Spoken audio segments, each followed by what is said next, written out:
أسعد الله أوقاتكم بكل خير.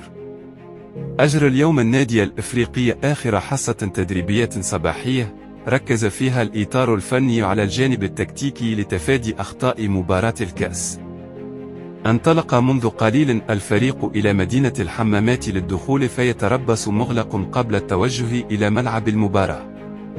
سيغيب اللاعب حمزة الخضراوي عن المباراة بسبب الإصابة. هناك إمكانية لوجود اللاعب فهد المسماري ضمن قائمة اللاعبين مدعوين للمباراة. تشكيلة النادي الإفريقي سوف تشهد عودة حمزة بن عبدة إلى محور الدفاع. المدرب فوزي البنزرتي تحدث مطولا مع كل اللاعبين قبل بداية التمارين مشددا على أن المباراة لا تقبل القسمة على الاثنين ويجب العودة بالانتصار. برأيكم هل يستطيع النادي الإفريقي العودة بنقاط الفوز؟ شاركونا توقعاتكم في التعليقات. اشتركوا في القناة فضلا وليس أمرا. دمتم في حفظ الله ورعايته.